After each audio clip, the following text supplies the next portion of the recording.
I played Rika, I played Stun, I played Viking Snake Eye, Pure Snake Eye, and Kashtira.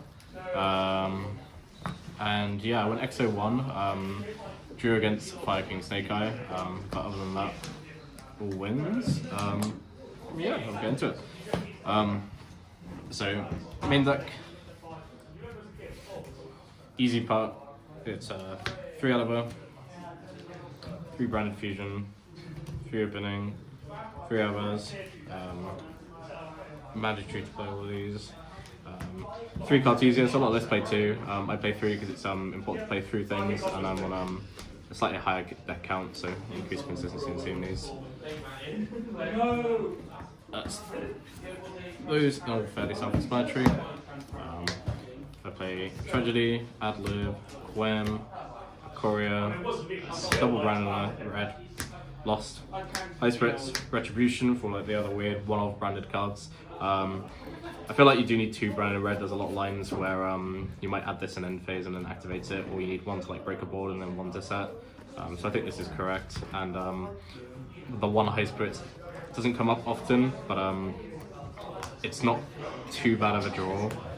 So this comes up when you have like Aliber branded fusion, and it helps you play through Ashen fusion. But it's not too bad of a draw and worth playing just for that. So there's that. Fusion appointment for Quems. Triple Albion. This card's really good. It's dump and upstart. It makes Brandon Red live. It makes Ecclesia live. So I think 3 of this is mandatory. Play Libellion Serener. Libellion lets you get to Lost off Branded Fusion, and this is just a free.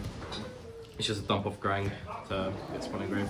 And it makes Libellion not a dead draw if you draw it. Some more one-offs. Forge Gods are called by. I actually don't like these cards. These feel really bad, but at 48, like good deck stuff is a bit consistency. So these help you get to your 1 card combos. I play the Patchwork package. I do kind of want to play 3 Patchwork, but to justify that, you'd have to play an extra poly, and I don't want to increase deck size anymore, so I played the minimum you can get away with. And then go second card / whatever engine. I played Triple Thrust, Talons, Fusion Dupe, and Droplets. So 7 board breakers in 48 technically. This obviously copies Branded Fusion. You can count like the Patchwork stuff as like stuff that helps you break the boards. Like a lot of what you do in Brand is just really good into a board, hard to interact with. So most of the time you can just get through with engine. That's the main. Extra deck, double Albion, Syrian Dragon, double Mirror Jade, like Tanaclad, Rinnerbrum, Albion for the Branded Fusions. You like barely ever summon this one if you're not doing Puppet Lock. But that comes up occasionally in these situations. That's, I think, standard lineup for the branded bits. Double Grang, you need to be on 2 Grang. You do 1 on your turn, 1 on their turn. Especially if you're doing Puppet Lock, you need to play 2 of this. I don't sound like a lot of people play 1. Mask for making it with a Despia, I don't know.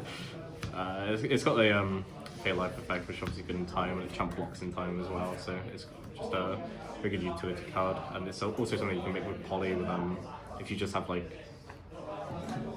Aliber and like the Patchwork stuff, you can like poly and trigger Lost that way. Cascadian, so this is the Grang summon, this is, and then Genetic Fusion is a Chimera, Magnum the Reliever, and Dragon Stepelia. That's those, and then side deck, I played double Phantasme and Magnum. So these come in with this Snake Eye. Magnum's cool because it can get you to Libellion, it can get you to Shrouded Dragon, or it can get you to Phantasme. So against like Snake Eye opponents, when I drew this card, I wouldn't use it on their turn to play around talents. I'd hold it in hand, and then when they went to summon IP, I activated the Phantasme from hand and went that way. Unless they had Apo, but I had to combo with those Splash Droplets, which let me do that. So yeah, played Gimmick Puppet as well. I didn't main deck this. I think in a lot of situations this card's win more. The branded board is one of the strongest boards in the game. If you need to like lock your opponent out on top of like double Mirror Jade, Guardian Chimera, Dragon Stepelia, etc., etc., you're playing this deck wrong. But when this does come in is when you go second versus the fire decks, because they have so much follow-up.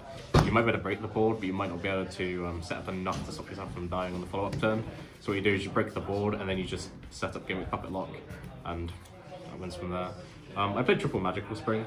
This card was both good and bad in this deck.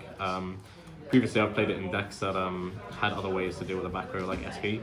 But in this deck, I think it's drew me 4 cards versus Fire King, but it's like your way to get rid of back row in this deck is Guardian Chimera. So like you can get yourself messed up on like unable to like the Voiceless Continuous spell if you activate this, but this is very strong, like just digging for OTKs and being set up that way. Cosmic to remove Floodgates and break other things. Dark Order for Voiceless. Okay, Harpies as a first target and Dharmakan as a first target. Another first target I wanted to try was Sanctum into Lancia for the Flu matchup, because the Flu matchup's really hard, but like I don't want to. This is good into Cash, but bad into Flu, and Artifact Lancia is bad into. Sorry, this is good into Cash, bad into Flu. Lancia is good into Flu, bad into Cash. So it's like you can play both, but it feels like a lot for going first. I don't know, but this was fine. I drew it more than I fussed for it. Yeah. There we go, and that's it.